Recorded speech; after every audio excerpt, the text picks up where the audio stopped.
Hey guys, you're still tuned in here with us at VBuzz with Shankari and myself, Jay Walia. Now, if you live in Selangor, you are now 3 days into the new ruling by the state government that bans the use of polystyrene containers by retailers and extends the no plastic bag day on Saturdays to 7 days a week.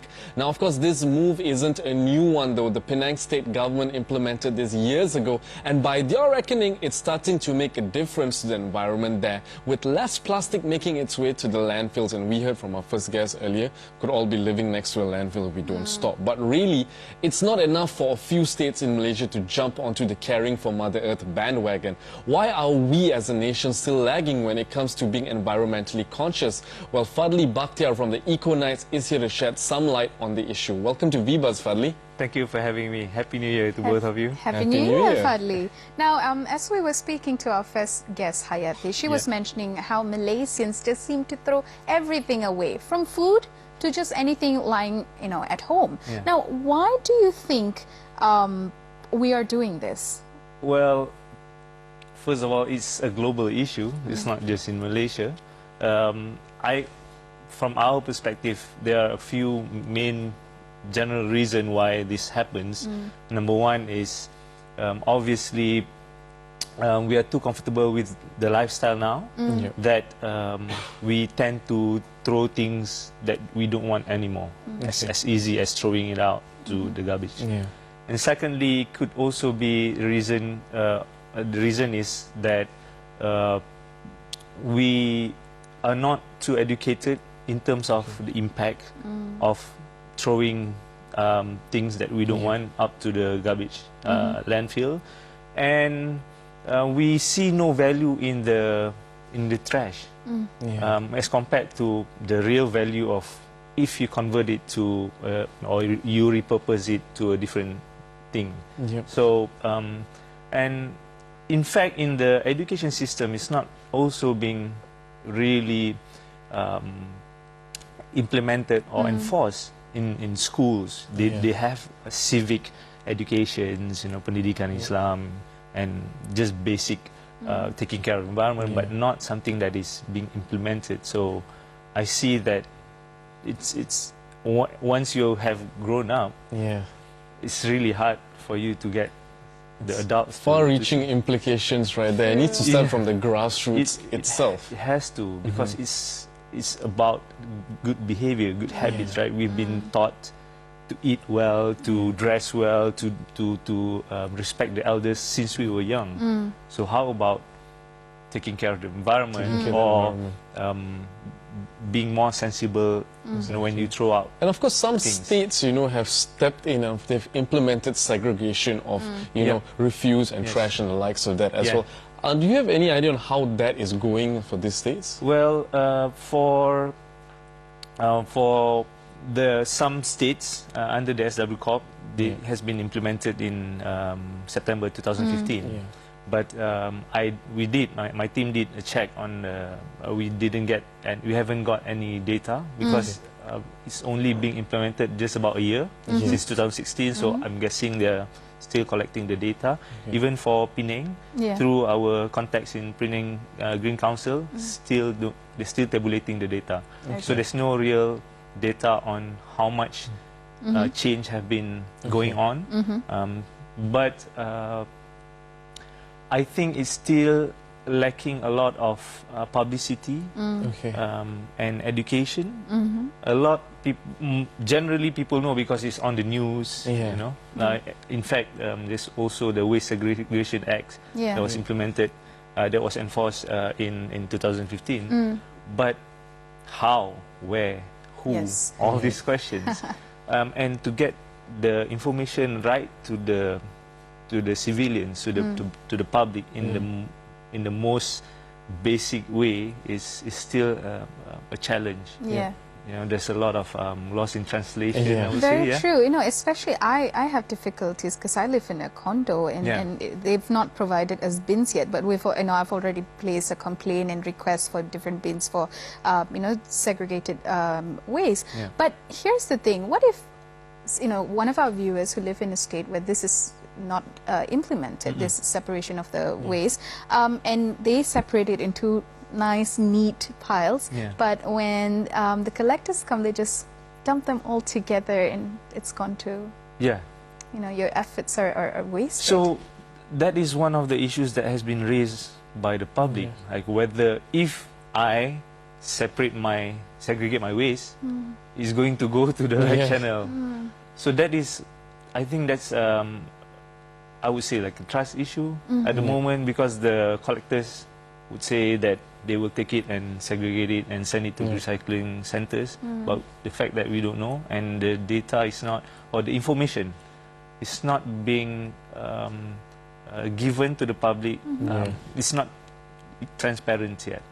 Yeah, but I remember one time where Yasmin, our president, tweeted something to the ministry about this waste separation issue, and they contacted us, contacted her the day after, and called her up to discuss on things. So I think in terms of the willingness of the government to deal with this matter is there. It's just that probably not enough manpower. It's still something new for them, even for them, for the workers, for the officers. It's still something that they have to figure out. How do we get to get the public to embark on this? So we have to give and take a little bit for now, because it's still new. It's still new. It's a new concept that everyone's still trying to digest. People like you, people like me are very enthusiastic. That's why we want to segregate and we want action to be taken immediately, but it takes time. And also this is an issue of chicken and egg, because the public will say that the government is not giving us the bins, or there's not enough recycling companies who comes and collect. But then the recycling companies have operation costs, and they say there's not enough recycling items for us to come and collect. Of course, the one lament I always hear my mom, because my mom's been recycling for years and she spends a lot of time putting it in different bags and the likes of that, but sometimes she makes this passing remark, I hope it actually gets recycled, you know. I hope it's not getting thrown altogether. So there is a trust, there needs to be a trust between, you know, the people doing this and the civilian as well, isn't it? Yeah, true. Well, in terms of that, there are some organizations. I know for a fact one organization that collects recycled items, the Suchi Foundation. They're quite big. Actually, they're really big. So whenever we have something to do, or we've done a program where we wanted to bring a group of kids to go to the recycling center, we go to Suchi Foundation. So they are operating in various cities in Malaysia, not all cities, but the major cities. So you can find the information, and they are definitely one of the biggest organizations that does this. All right. Now, in our effort, our little, in the little way that we can help here on VBuzz, we have a weekly little segment which involves upcycling with Tasha Lynn. So this is what we are trying to do to have an impact and encourage people to start recycling, upcycling, reduce, reuse, all of that.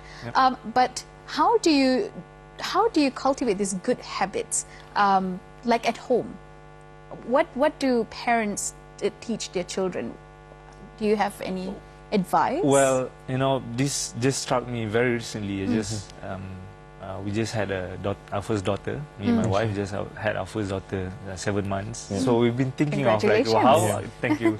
So how should we raise her? Like, what kind of things that we should expose her to? And I see that a lot of kids are too hooked up to, say, like watching TV programs and stuff like that. So the point I'm trying to make is that it's up to the parents. I told you earlier, you know, you really have to start not just from the primary or from the kindergarten, but from home.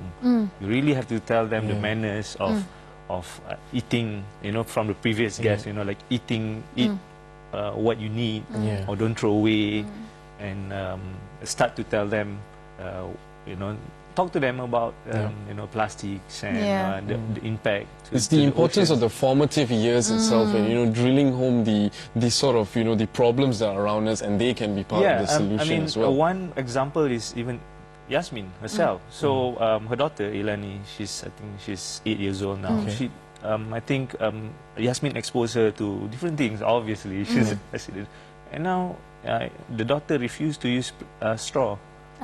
Wow. She refused to use straw because she knows that it's going to somehow it will end up in the ocean and get stuck in some turtle So, but of course, with the new year that's just arrived, what are some of the plans that EcoKnights has to create more awareness? Yeah, so one of the programs that we just launched in November was this program called From Garbage to Garden composting project. Is our partnership with Shell Malaysia under their Sustainable Development Grant.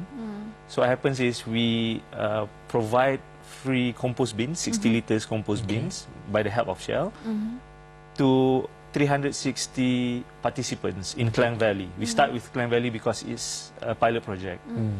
And we thought it's going to take us half a year to get people to subscribe to it. But it was closed even before New Year. Yeah. Oh, wow. Just a month, we finished giving out the bins to 360 individual schools, residential associations. And the reason why we're doing this is because we also have this monitoring system. We're not only giving the bins, but giving the bins, provide a training for them and monitoring. So every quarter, every 2 or 3 months, we will send different sort of questions so that we get them to answer, send us the pictures, because we need the data.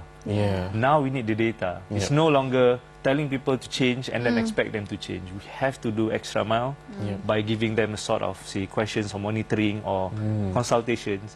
And then by the end of the project, which is in about a year, I think it's about September, October, hopefully we'll get data on how many people actually continue recycling. So what's in real life composting. results, right? Yes, and data is important to make any progress, like you said, this year. And we wish you good luck in all the efforts that EcoKnights have planned for this year. And thank you so much for joining us on the show and educating us on ways we can help the planet. Thank you so much. Thank you, Fadli. Absolute pleasure. No, it's to think that, it's a new year. Everyone often wants to improve themselves. In a new year, it's new year, new me, and the likes of that. But, let's start with the environment as well. Let's think about the environment too. Speaking of new year, new me, and maybe that means you need to be stepping out of your comfort zone. And that's exactly what we'll be speaking about with trainer and coach Wesley Chan on tomorrow's show. And if you thought we'd forgotten about all you entrepreneurs out there, well, think again. Business coach Jeevan Sahadevan will be back in the studio to help you out with 5 resolutions that will double your business performance in 2017. Must watch right there. And also, you guys get to join me on part 2 of my trip to the Instagram-worthy Merchants Lane Cafe, where I get to sample some of the delectable treats. This time I'm eating desserts. Yes, I hope you didn't waste any food that day. I didn't. With desserts, it's always on. Guys, do keep writing to us at VBuzz at astro.com.my, and also do follow us on Instagram at VBuzz_HD. Have a great week ahead. Thank you so much for joining us tonight. My name is Shankri. And I'm Jay Walia. Take care, good night, and bye-bye.